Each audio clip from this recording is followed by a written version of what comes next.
Assalamualaikum warahmatullahi wabarakatuh. Kaum muslimin rahimakumullah. Alhamdulillah, sekarang kita ada di lokasi Masjid Al-Jaber Bandung ya. Masjid ini berjarak sekitar 20 km ya dari kota Bandung dan ditempuh sekitar 20 menit. Kalau kita lihat arsitekturnya ini sangat ramah lingkungan ya, dengan keindahan yang sangat bagus ya. Ventilasi yang cukup untuk sirkulasi udara. Masjid ini dibangun di tengah-tengah danau buatan ya, jadi nampak begitu anggun dengan menara-menara berbentuk prisma menjulang tinggi ya. Sementara untuk mengitari masjid ini disediakan ada kereta wisata ya untuk para pengunjungnya. Oke. Marilah kita akan ikuti bagaimana Masjid Al-Jaber ini secara detail ya. Ya, kita lihat ada air mancur di sana ya, dan dengan pintu gerbang yang sangat bagus bentuknya. Kita lihat. Ya. Oke, kita ikuti ya.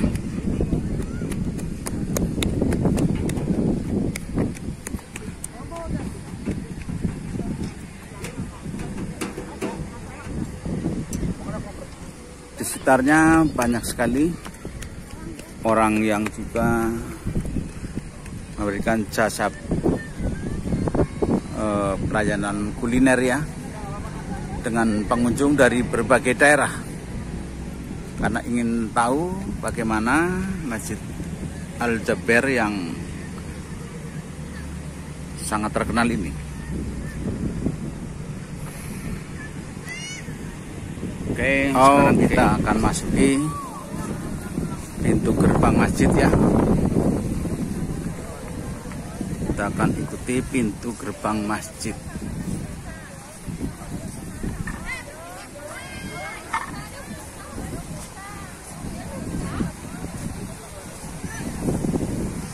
Kalau kita perhatikan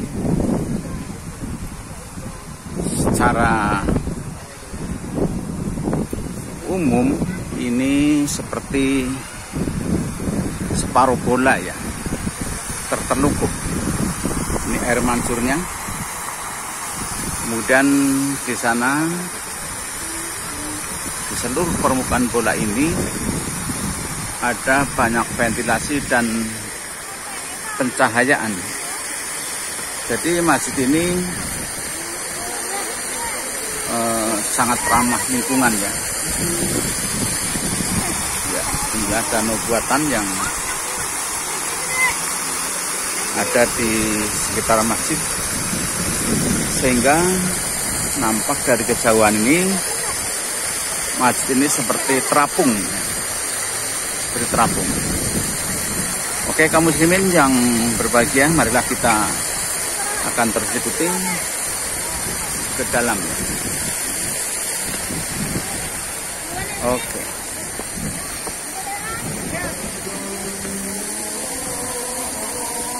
Alhamdulillah, kaum muslimin rahimakumullah, bertepatan juga dengan azan zuhur ya.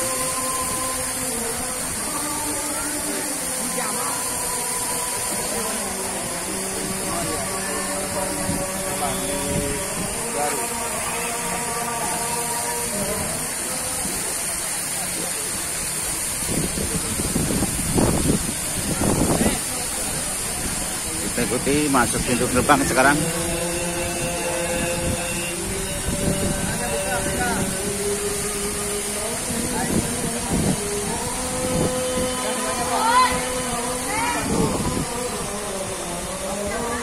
Ini batas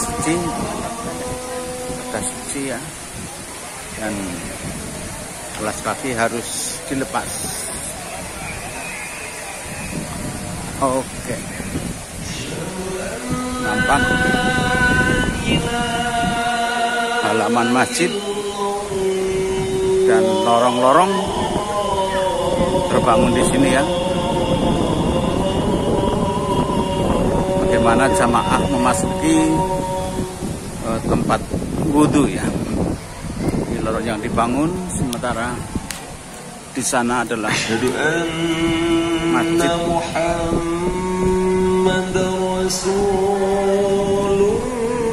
dan menaranya ya.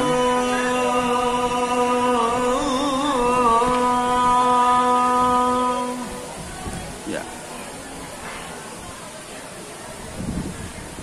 Oke, kita lewat lorong agar tidak terlalu panas ya.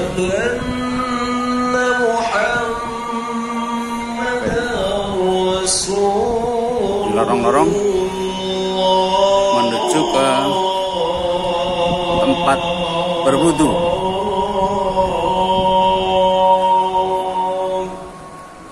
Oke ya.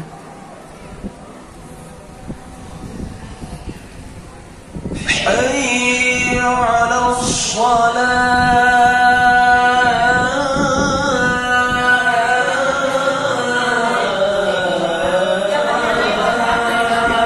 Tempat berwudu, tempat wudunya di mana Pak?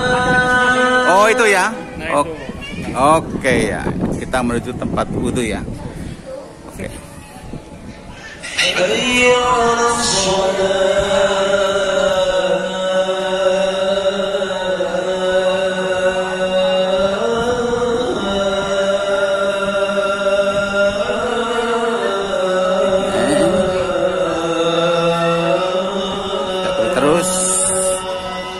Menuju ke tempat wudhu, dan untuk menuju ke tempat wudhu ini banyak lorong ya yang bisa kita ikuti ya. Di saat panas seperti mau jamaah sholat zuhur ini ada karpet yang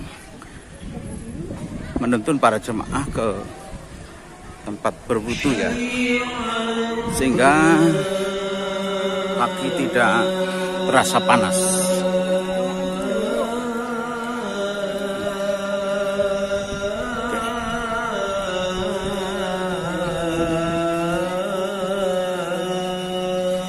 Ya, alhamdulillah kita sudah nyampe di areal wudu putra ya. Oke, ini tempat-tempat berwudu ya. Banyak sekali tempat wudu di sana ya. Oke, kaum muslimin yang berbahagia, kita akan coba untuk memasuki halaman dalam masjid. Ya. Kita ikuti halaman dalam masjid untuk melaksanakan jamaah sholat zuhur ya. Iya, ini tempat berwudu. Untuk tempat sholat ini kita harus naik ke lantai atas ya. Kita lihat di lantai atas, menuju lantai atas halaman dalam masjid ya. Kita naik. Oke, kita ikuti.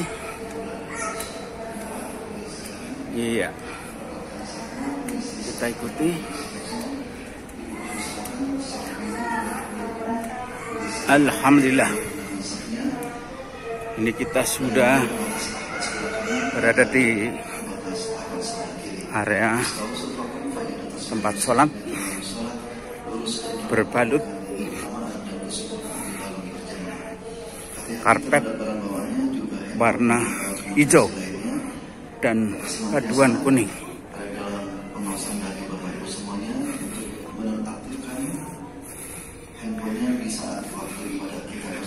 Ya. Kepada jamaah yang saat ini bersama putra putrinya yang masih balita, agar sama-sama memperhatikan aktivitasnya, semoga kehadirannya membawa kebaikan dan perlindungan dari Allah Subhanahu wa Ta'ala. Bagian kubah atas ya, dengan sentral bertuliskan Allah. Ya. Terasa sejuk. Menempati sop sebelah kiri selatan yang masih kosong. Dengan pintu masuk sangat khas ya. Kehadiran kita di tempat yang mulia ini kelak juga dikumpulkan di surganya Allah. Amin. Ya Amin. Aku kulihada. Assalamualaikum warahmatullahi wabarakatuh. Ya, inilah bagian dalam masjid dengan atap berbentuk kubah. Oke, demikian kaum muslimin rahimakumullah. Saatnya kita akan menjalankan sholat zuhur berjamaah. Sementara jamaah wanita dan jamaah putra. Oke, jangan skip video ini ya. Nanti akan kita liput lagi karena kita akan menjalankan sholat zuhur berjamaah. Oke. Ya, kaum muslimin rahimakumullah. Inilah ruang pengimaman ya yang ada di Masjid Al-Jabar. Dan perlu kami informasikan, setiap waktu jamaah ya, atau kebahagiaan, tiap sholat wajib ini ada tausiah ya. Seperti habis jamaah sholat zuhur pada hari ini, kita juga ada tausiah. Apabila kemudian kita bermuhasabah, memaknai sukses, kita ikuti bersama ya. Tausiah yang disampaikan pada waktu jamaah sholat zuhur ya. Yang menarik pada masjid ini adalah pada siang hari ini tidak ada penerangan listrik. Jadi penerangan ini menggunakan sistem penerangan langsung dari energi matahari. Apabila kita dalami makna sukses tadi, ternyata struktur yang ada dari dirinya. Ini penerangan di siang hari sangat terang. Tadi kalau harta, dan tidak selamanya harta itu ada dalam diri kita ya. Bahkan bagian dalam masjid ini menggunakan bukan harta yang menjaga kita, karpet harta ini justru kita khawatir hilang, khawatir tidak ada. Paduan kuning ya. Yang seringkali justru ruangan di dalam ini terasa sangat sejuk ya. Karena dengan sistem ventilasi yang bekerja sebagai karyawan ini mendapatkan karir dirancang sangat bagus sehingga karir yang hebat. Udara dari luar ini ternyata yang dikhawatirkan adalah masuk, karirnya hilang, ya, jabatannya hilang, sehingga jabatannya habis, di dalam masjid sangat sejuk ini. Nah, ini seringkali makna sukses itu dikaitkan dengan keberhasilan, keberuntungan yang pada hakikatnya ternyata berpisah dari kita, ya, tidak menyatu. Sistem ya, pencahayaan yang pada hakikatnya lewat juga atapnya dimilikinya dan dapat pada diambil sentral atap ini ada tulisan dapat kemudian Allah. berpisah dari diri. Ya, kita ikuti tausiah. Dalam sebuah hadis Rasulullah SAW menyampaikan, waktu jamaah sholat salah penguncian, 3 hal yang zuhur akan membuat seseorang itu sukses, membuat seseorang itu tadi bahagia, beruntung. Yang pertama adalah fal'atu fir ridha'i wal ghadabi. Seseorang yang memiliki karakter adil. Jamaah rahimani wa rahimakumullah, memaknai adil ini seringkali kita mengaitkan adil itu mananya adalah sawa, seimbang, sama, ya. Atau tawazun, sama juga seimbang. Ya, kalau kita punya anak dua, yang satu dikasih 100.000, yang satu dikasih 100.000, itu adil. Inilah mana adil yang kemudian seringkali dipahami oleh masyarakat umum, dan adil memang seperti itu diantara makna adil. Jangan skip video ini ya. Sementara tausiah masih berlangsung. Oke. Itu akan bahagia, itu akan sukses. Nah, namun makna dan pengertian adil ini yang kemudian kita dalami, bukan hanya arti satu sama dengan satu itu adil. Ibnu Qayyim diantaranya menyampaikan bahwa adil itu cenderung untuk melakukan kebenaran. Kalau di dalam Al-Quran disampaikan al-haqqu min rabbika, kebenaran itu datangnya dari Tuhan. Maka konteks adil ini sederhananya bagaimana kita cenderung untuk melakukan din, menjalankan syariat ini, menjalankan agama ini. Orang yang menjalankan syariat, orang yang menjalankan agama, yang hidupnya dibarengi dengan agama Islam, Masya Allah, dia akan berbahagia, dia akan sukses. Di dunia akan merasakan kenikmatan, di Indonesia akan merasakan kebahagiaan. Karena apa? Karena tadi dia ridha, dia ikhlas dengan menjalankan kebenaran yang datangnya dari Allah dan Rasul, yang datangnya dari Allah. Hadirin rahimani wa rahimakumullah. Coba kalau kita tafakuri, orang yang didasari oleh iman, memiliki harta, banyak harta, maka nanti akan tumbuh muncul di dalam dirinya bahwa harta itu bukan miliknya, harta itu hanya titipan. Maka kemudian apa? Datanglah sifat yang kedua, kata Rasulullah, ketika seseorang akan sukses, akan bahagia. Apa itu? Yang kedua adalah al-qasdu fil faqri wal ghina. Maka akan muncul sifat kedermawan, berehat, tidak takut hartanya hilang, tidak takut jabatannya hilang, tidak takut apa yang dimilikinya hilang. Ini yang terjadi kalau kita bercermin kepada para sahabat. Ketika Rasulullah SAW menyampaikan, wahai sahabat, siapa yang akan berinfak, siapa yang akan bersedekah di jalan Allah, maka para sahabat wasari'u, bersegera, fastabiqul khairat, berlomba-lomba dalam kebaikan, mengorbankan hartanya. Untuk apa? Ya, tausiah masih berlangsung ya. Di jalan Allah Subhanahu wa Kali ini ta'ala. tausiah habis jamaah salat zuhur ya. Hartanya hilang. Ya. Maka kasus yang tadi ketika Rasulullah SAW menyampaikan, meminta kepada para sahabat siapa yang akan berinfak, subhanallah, itu sahabat Umar. Ya, inilah sekali lagi bagian jamaah untuk salat. Sementara ini di dalam dia juga berlantai 2 ya. Jadi kalau kesuksesan yang terpisah, tapi menginginkan area jamaah ini sudah penuh, maka bisa menempati di lantai 2 ya. Maka sahabat Abu Bakar datang, dia menyampaikan, Oke, kaum muslimin rahimakumullah, inilah halaman masjid di lantai 2 ya. Kita lihat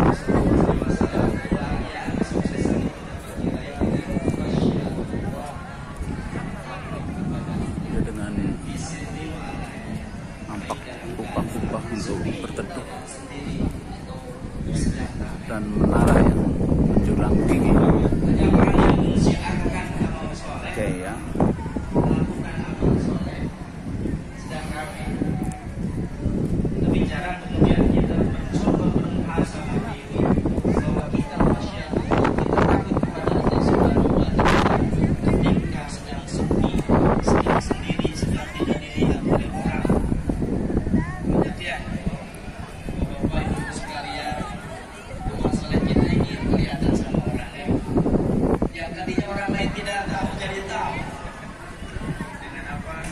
sekarang dengan media sosial kan gampang ya. Ada kita sedang tilawah Quran, update status, sedang kita sholat malam, update status. Orang lain tidak tahu kita sedang beramal soleh. Bahkan ada kan seorang hamba yang bersedekah di masjid, alasan dalam dirinya saya mau akan kasih tahu kalau saya bersedekah. Oke. Saja apa? Hamba Allah. Ya, masjid. Kita infak. Siapa yang infak untuk kebutuhan masjid paling banyak siapa? Itu hamba Allah. Oke, kita kembali ke dalam ya. Dia bilang ketika sedang ada kebutuhan itu, maka tahu tidak siapa yang berinfak 10 juta. Di situ hamba Allah ya. Ya hamba Allah. Siapa yang hamba Allah itu? Jelum-jelum hamba Allah kayak saya. Yang tadi sudah khasiat Allah, tidak ditulis siapa, disembunyikan, dorongan setan. Jadinya apa? Jadi malah kemudian ria'anas ya, diinformasikan kepada manusia saya yang berinfak. Tempat Yang area sholat. khasiat takut kepada Allah, masya Allah. Itulah Kita kembali akan menuruni tangga ke lantai dasar ya. Oke, kaum muslimin rahimakumullah. Ini adalah kondisi halaman masjid di lantai dasar ya. Ya. Oke, kita kembali melihat bagaimana kondisi luar Masjid Al-Jabar Bandung. Bapak mohon maaf, alas kakinya dilepas dulu. Oh, iya. Masih kata suci ya. Masih ada di batas suci ya di sini, sehingga alas kaki harus dilepas. Oke, kita ikuti. Kita akan keluar masjid ya. Ini adalah area tempat wudhu ya yang ada di luar masjid, walaupun di dalam sendiri ada ya.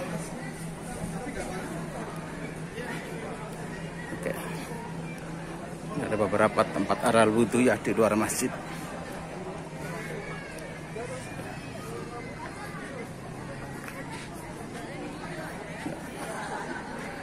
Sementara di daerah sana adalah area tempat wudhu putri ya. Coba gerak di sebelah pinggir panas. Ya. Ini secara fisik luar ya. Masjid Al-Jabar berbentuk setengah bola, namun di situ ada desain-desain khusus sehingga terasa indah. Oke, demikian pengunjung masih terus berdatangan ya. Kaum muslimin rahimakumullah. Liputan di sekitar Masjid Al-Jabar dan di dalam masjid ya. Tadi baru saja kita laksanakan sholat zuhur berjamaah ya di dalam Masjid Al-Jabar ya. Oke, assalamualaikum warahmatullahi wabarakatuh.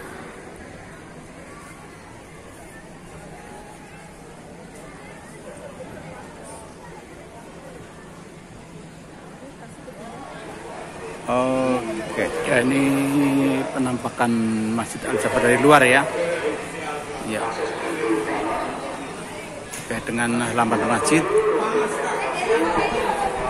dan di sekitarnya ini ada tempat-tempat wudhu yang ada di luar masjid. Ya, dan menara ya di sana. Ini untuk jamaah putri, area wudhu, halaman masjid. Ya, halaman masjid. Kemudian para jamaah masjid yang akan melaksanakan sholat berjamaah dan sekaligus ingin tahu bagaimana Masjid Al-Jabar ini dengan arsitektur yang sangat indah. Dan masjid ini dibangun di tengah-tengah danau buatan ya. sehingga keseluruhan nampak seperti mengapung ya di atas permukaan air. Kaum muslimin, inilah posisi Masjid Al-Jabar ya, yang dibangun di tengah-tengah danau buatan ya, sehingga nampak sekali arsitektur yang indah dan seperti mengapung masjid ini. Oke.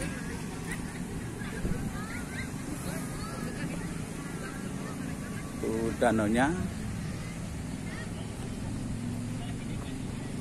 Nampak pengunjung ya. Begitu padat ya. Parkiran penuh dari berbagai daerah.